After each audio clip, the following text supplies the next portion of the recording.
Hello everyone. Now let's talk about routines. Why do we talk about routines so much? It seems to be the word of the hour. Well, we know today, and we've known for some time, that children need rest. That's a given fact. While they're resting, they grow and they mature. Every connection that happens in the brain happens mostly when they're sleeping, from the time they are babies until they grow to the end of adolescence. Everything happens there. But how on earth do you get a 4, a 5, a 6-year-old to go from playing in their Legos intensely, they're deeply in play, to bring them, without a fight, in their beds, light closed, not a peep? Well, routines are what gives us the means of bringing them there. It really helps us as a family, and the kids feel safe, they feel secure. How can we read Pippi Longstocking 100 times to our kids without them getting bored of it? It's the same thing for the routine. They don't bore of it. They feel secure in what they know, and then they even grow from it because they can become independent and autonomous. As long as we accompany them hand in hand, and then eventually they will detach themselves. The more they cling on and we let them, the more they will themselves evolve. You've seen children that want to go in their parents' arms absolutely and are always refused, will keep on asking for it, but parents that will take them, the child will eventually himself detach. So you have to trust that. Children are willing to be independent if we give them a chance, if we accompany them through that. So I will accompany you now in our routine that we use. We're going to talk about the bedtime routine, since the morning can differ from family to family, but bedtimes are usually mostly the same. Now, it's not to say that my routine is better than anyone else's, but as long as the routine is constant and clear with the kids, then it's a great routine. They have to know that it'll be the same. Of course, there's Christmas and parties where we have to defer, but even through those activities, even through those times in the year, if we have a constant and clear routine, then they feel safe, and you as a parent will be able to get them where you want them to go.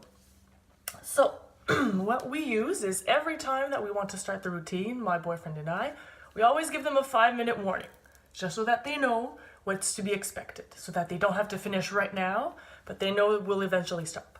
Then, once 4 minutes have passed, we give them a 1-minute warning. Okay guys, it's time to clean up. You have 1 minute to finish your game, then it's the end. Of course there's fussiness.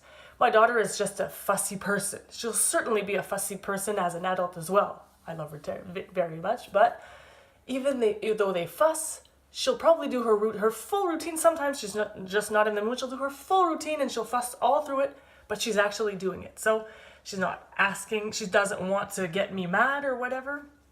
She's just like that. So we gotta cope with them a little bit sometimes. I don't know if you guys have a fussy one, but my son will just go and do it without a word, and she'll fuss along the whole thing.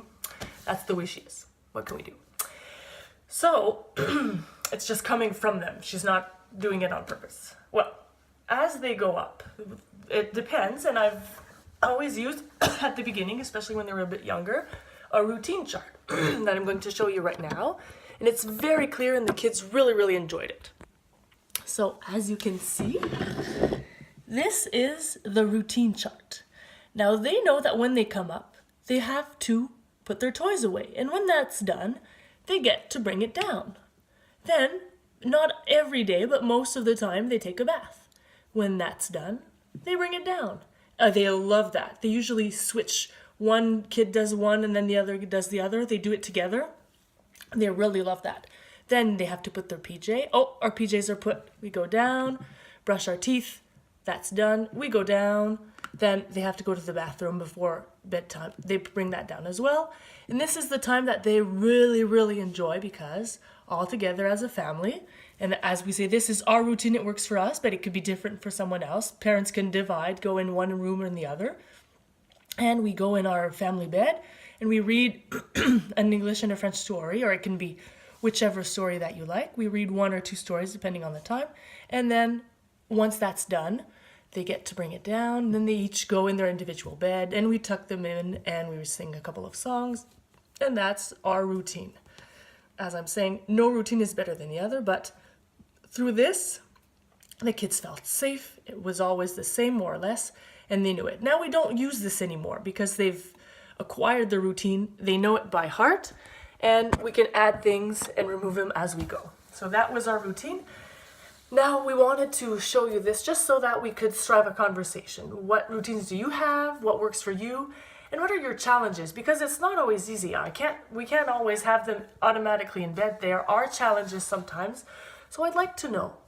I'm asking you guys, let's start a conversation about routine. What works with you? What doesn't work? And how can we support each other? So let's go. Let's have a talk.